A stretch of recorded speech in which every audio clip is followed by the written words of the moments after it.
ದೇವ್ರು ದೆವ್ವ ಅಂದ್ರ ನನಗೆ ಮೊದ್ಲಿಂದು ಭಾಳ ಹೆದರಿಕೆ. ನಮ್ಮ ಆಯಿ ಕಣ್ಣ ಬೆಕ್ಕಿನ ಕಣ್ಣು ಇದ್ದು ಅಂತ, ಆಕಿಗೆ ಕತ್ತಲ್ದಾಗ ದೆವ್ವ ಕಾಣಿಸ್ತಿದ್ವು ಅಂತ ಹಂಗಾಕಿ ಹೇಳಾಕಿ. ನಮ್ಮ ಮುತ್ಯ ಆಲ್ಬಾಳದ ಹೊಲ ಮಾಡಿದ್ದಂತ. ಆಲ್ಬಾಳ ನಮ್ಮೂರಿಂದ 7-8 ಮೈಲ್ ದೂರ ಐತಿ. ನಮ್ಮೂರಿಗೆ ಹೊಲಕ್ಕೆ 4 ಮೈಲದ ಹಾದಿ. ಅಲ್ಲಿ ಶೇಂಗಾ ಹಾಕಿದ್ರು. ಆಗ ಶೇಂಗಾದ ಸುಗ್ಗಿ ಕಾವಲ್ಕ ನಮ್ಮ ಆಯಿನೂ ಹೋಗ್ತಿದ್ಲಂತ. ರಾತ್ರಿ ಆದ ಕೂಡಲೇ ನಮ್ಮ ಆಯಿ ಬೆಂಕಿ ಮಾಡಿ ಜಗಳ ಹಾಕಿ ಉರಿ ಹಚ್ಚಾಕಿ ಅದ್ರಾಗ ಶೇಂಗಾ ಸುಡಾಕಿ ಅದನ್ನ ಅಲ್ಲೇ ಒಂದಿಷ್ಟು ಆರಿಸಿ ಕಾಯಿ ಒಡ್ಕೊಂಡು ತಿನ್ನಾಕಿ. ಸುತ್ತಮುತ್ತ ದೆವ್ವಗಳು ಬಂದು ಕೂಡ್ತಿದ್ವು ಅಂತ. ಅವು ನಮ್ಮ ಆಯಿ ಜೋಡಿ ಶೇಂಗಾ ತಿಂತಿದ್ವು ಅಂತ ನಮ್ಮ ಆಯಿ ಹಂಗೆ ಹೇಳ್ತಿದ್ಲು. ನನಗಂತೂ ಕರೆ ಅನಿಸ್ತಿರ್ಲಿಲ್ಲ. ನಮ್ಮ ಆಯಿಗೆ ಅವು ಹೆಂಗೆ ಕಾಣಿಸ್ತಿದ್ವು ದೇವ್ರಿಗೆ ಗೊತ್ತು. ಆದ್ರ ಒಂದು ಸಂಗತಿ ಅಂತೂ ನನಗಿನ್ನೂ ನೆನಪೈತಿ. ನಮ್ಮ ಮುತ್ಯನ ತಮ್ಮ ಶಿವಲಿಂಗಪ್ಪ, ಅವಂಗ ಒಬ್ಬ ಮಗ ಇದ್ದ. ಅವನ ಹೆಸರು ಪಡ್ಯಪ್ಪ. ಶಿವಲಿಂಗಪ್ಪ ಹೆಂಡತಿ ಭಾಳ ಲಗುನ್ ತೀರ್ಕೊಂಡಿದ್ಲಕ್ಕಿ. ಶಿವಲಿಂಗಪ್ಪ ಪಡ್ಯಪ್ಪನ ಭಾಳ ಪ್ರೀತಿಲೇ ಬೆಳೆಸಿದ್ದ. ಆದ್ರೆ ವ್ಯವಹಾರ ಜ್ಞಾನ ಅವಂಗಿರ್ಲಿಲ್ಲ. ಶಿವಲಿಂಗಪ್ಪ ಒಳ್ಳೆ ಕಲಾವಿದ. ಸಂಬಾಳ ಬಾರಿಸೋದ್ರಾಗ ಇಡೀ ಜಮಖಂಡಿ ಸಂಸ್ಥಾನಕ್ಕೆ ಅವನ ಕೈ ಹಿಡಿಯವ್ರೆ ಯಾರು ಇರಲಿಲ್ಲ. ಅವ ಸಾಯು ತನಕ ಸಂಸ್ಥಾನದ ಮಾಸಾಸನ 10 ರೂಪಾಯಿ ತಿಂಗಳ ಬರ್ತಿತ್ತು. ಊರ ಪತ್ರಿ ಪೂಜಿ ಹೂ ಹಾಕೋದು ಇದೆಲ್ಲ ಕೆಲಸ ಮಾಡ್ತಿದ್ದ. ಅದರ ಜೊತೆ ಮಾಸಾಸನದ ರೊಕ್ಕನು ಕೂಡ ಹಂಗಾರೆ ಮಾಡಿ ಅವ ಬಳಸ್ಕೊತಿದ್ದ. ನಮ್ಮ ಮುತ್ಯಾಗ ತಂಗಿದ್ಲು. ಆಕೆ ಹೆಸರು ಅಕ್ಕವ್ವ. ಆಕಿನ ಮುತ್ತೂರಿಗೆ ಕೊಟ್ಟಿತ್ತು. ಆಕಿಗೆ ಪಾರ್ವತವ್ವ, ಗಂಗವ್ವ, ಮುತ್ತಣ್ಣ, ಹನುಮಂತ 4 ಮಂದಿ ಮಕ್ಕಳು. ಹನುಮಂತ ಎಲ್ಲದ್ರೊಳಗೂ ಸಣ್ಣವ. ಭಾಳ ಅವ ಶಾಣೆ ಇದ್ದ. ನಮ್ಮ 3 ಮಂದಿ ಮೊದಲ ಬೆರಕಿ ತಡಿ ಏನಾರ ಅಂದು ಕಾಡ್ಸವ್ರು. ಲಕ್ಕವನ ಗುಡಿ ಮುಂದೆ ಆಟ ಆಡುವಾಗ ಹನಿಮ್ಯಾನು ಆಟಕ್ಕೆ ಬರ್ತಿದ್ದ. ಜಾಸ್ತಿಗೆ ಅವಂಗ ಹನಿಮ್ಯಾಗ ಕುಂಡಿನೇ ಇಲ್ಲ ಅಂತ ನಮ್ಮ ಹುಡುಗರೆಲ್ಲ ಕಾಡ್ಸವ್ರು. ಹನಿಮ್ಯಾಗ ಸಿಟ್ಟು ಬರ್ದು ಹೇಳಿ ಕೇಳಿ ಮಬ್ಬು ಬೇರೆ, ಯಾಕ್ರು ನನಗೆ ಕುಂಡಿಲ್ಲ ಅಂತೀರಿ ನೋಡ್ರಿ ಅಂತ ಚಡ್ಡಿ ಕಳೆದು ತೋರ್ಸೇ ಬಿಡವ. ಎಲ್ಲಾರು ಕೊಳ್ಳ ಅಂತ ನಗವ್ರು. ಈ ಹನಿಮ್ಯಾ ಪಾರ್ವತವ್ನ ತಮ್ಮ. ಪಾರವ್ಗ ಪಡ್ಯಪ್ಪ ಕೊಟ್ಟ ಲಗ್ನ ಮಾಡಿದ್ರು. ಹರಿದಾಕಿ ಭಾಳ ಚಂದಿದ್ಲು. ಪಡ್ಯಪ್ಪ ಮಬ್ಬಿದ್ದ. ಆಕಿ ಸಂಸಾರ ಮಾಡಾಕ ಶಾನ್ಯಾಕಿ. ಹೂಪತ್ರಿ ಮ್ಯಾಲ ಹೊಟ್ಟಿ ನಡ್ಸಾಕಿ. ಪಡ್ಯಪ್ಪನ ಸ್ವಭಾವ ಭಾಳ ವಿಚಿತ್ರ. ಯಾರು ಹೆಂಗೆ ಹೇಳ್ತಾರ ಹಂಗ ಕೇಳವ. ಆದ್ರ ತನಗೆ ತಿಳಿದ ಮಾಡವ. ಅವಂಗ ರೇಡಿಯೋ ಹುಚ್ಚ ಭಾಳ ಇತ್ತು. 400 ರೂಪಾಯಿಕ ತಗೊಳವ, 200 ರೂಪಾಯಿಕ ಮಾರವ. ಒಂದು ತಿಂಗಳದಾಗ ಮತ್ತೆ ಸಾಲ ಮಾಡವ, ಹೊಸ ರೇಡಿಯೋ ತರವನ. ಇದ್ರ ಸಲುವಾಗಿ ಪಾರವ್ಗ ಪಡ್ಯಪ್ಪಗ ಮ್ಯಾಲಿಂದ ಮೇಲೆ ಜಗಳ ಆಗತ್ತಿತ್ತು. ಅಂದ ಅಮಾಸಿ ಇಬ್ಬರಿಗೂ ಜಗಳ ಜೋರಾಗಿತ್ತು. ಸೆಟ್ಕೊಂಡು ಪಾರವ್ವ ಬಾವಿ ಬೀಳಕ್ ಹೋದ್ಲು.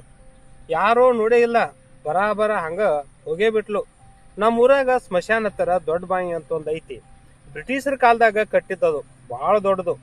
ಈಗ ನೋಡಿದ್ರು ಅಂಜಿಕ್ ಬರುವಂತದ್ದು. ಅಲ್ಲಿ ಪಾರವ್ವ ಹೋಗ್ಯಾಳ. ಸುತ್ತೆಲ್ಲ ಕತ್ಲ, ಮ್ಯಾಲ ಜಿಟಿ ಮಳಿ, ಕಪ್ಪನ್ ರಾತ್ರಿ. ಕಪ್ಪೆಲ್ಲ ರೊಕ್ಕ ಅಂತಿದ್ದು. ಒಂದ ಸವನ ಒದರಾಕತ್ತಿದ್ದು. ನಾಯಿ ಕೆಟ್ಟ ದನಿ ತೆಗೆದು ಅಳಾಕತ್ತಿದ್ದು. ನರಿಗಳು ಕೂಗಾಕತ್ತಿದ್ರು. ಯಾರಿಗಿದ್ರು ಅಂಜಿಕ್ ಬರುದನ ಅಂತ ಜಾಗ. ಆದ್ರ ಪಾರವ್ವ ಹೆದರ್ಲಿಲ್ಲ. ಸೀದಾ ಬಿರಿ ಹೋಗೇ ಬಿಟ್ಲು. ಸಾಯಾಕ ಕುಂತಾಕಿಗೆ ಹೆದರಿಕೆಗೆ ಎಲ್ಲಿದು. ಬಾವಿ ದಂಡಿಗೆ ಬಂದ್ಲು. ಹಣಿಕ್ ಹಾಕಿ ನೋಡಿದ್ಲು.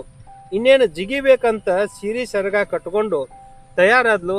ಅಷ್ಟ್ರಾಗ ಮುಸುಲ್ರ ಅಬ್ದುಲ್ಯ ಆ ಬಾವಿ ಹಂತಕಿನ ಬೇವಿನ ಗಿಡಕ್ಕೆ ಯಾವಾಗ ಉರುಳು ಹಾಕೊಂಡಿದ್ದೋ ಗೊತ್ತೇ ಇರಲಿಲ್ಲ. ಆಕಿ ಹಿಂಗ ಮ್ಯಾಲ್ ನೋಡಿದ್ರಾಗ ಅವನ ಕಾಲ ಆಕಿ ತೆಲಿಗೆ ಬಡಿಯೋದಕ್ಕ ಸರಿನ ಹೋತು. ಮ್ಯಾಲ್ ನೋಡ್ತಾಳ. ಅಬ್ದುಲ್ಯ ಕಣ್ಣು ಬೆಳಗ್ ಮಾಡಿ ಜೋತಾಡಕತ್ತಿದ್ದ. ಅಯ್ಯೋಯ್ಯವ್ವ ಅಯ್ಯೋಯ್ಯಪ್ಪ ಅಂದಾಕಿನ ದಪ್ಪ ಅಂತ ಬಿದ್ದ ಬಿಟ್ಲು. ಇಲ್ಲಿ ಮನ್ಯಾಗ ಪಾರವ್ ಎಲ್ಲೋ ಯಾಕೆ ಬರ್ಲಿಲ್ಲ, ಎಲ್ಲಿ ಹೋದ್ಲು ಅಂತ ಪಡ್ಯಪ್ಪ ಗಾಬರಾಗಿ ಹುಡುಕ್ಯಾಡಕ ಶುರು ಮಾಡಿದ.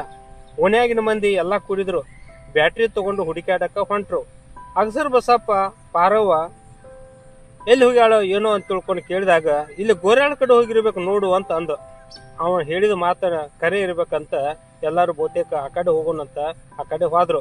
ಅಲ್ಲಿ ದೊಡ್ಡ ಬಾವಿ ಹತ್ರ ಹೋಗಿ ನೋಡಿದ್ರಾಗ ತೆಳಗ ಪಾರವ್ವ ಬಿದ್ದಿದ್ಲು.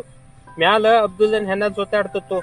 ಪಾರವ್ಗ ನೀರ್ ಗೊಜ್ಜಿ ಬುದ್ಧಿವಾದ ಹೇಳಿ ಕರ್ಕೊಂಡ್ ಬರ್ಬೇಕು ಅಂತ ಬಂದ್ರು. ಆದ್ರ ಪಾರವ್ವ ಅಂದು ಅಂಜಿ ಅವ್ವ ಅಂತ ಹೆದರಿಕೆ ಏನ್ ಕೂತಿತ್ತಲ್ಲ, ಆ ಹೆದರಿಕೆನೂ ಕೂಡ ಪಾರವ್ನ ಜೋಡಿನ ಬಂತು. ಮುಂದೆ ಪ್ರತಿ ಅಮಾಸಿಗೆ ಆಕಿಗೆ ಹೆಂಗಾರೆ ಮಾಡಾಕಿ, ಬಿಡಿಸೋದಾಕಿ, ಮುಸಲ್ಮಾನಿ ಮಾತಿನೊಳಗ ಮಾತಾಡಾಕಿ. ಮಂದಿ ಈಕಿಗೆ ದೇವ್ ಬಡಿತಂತ ಹೇಳವ್ರು.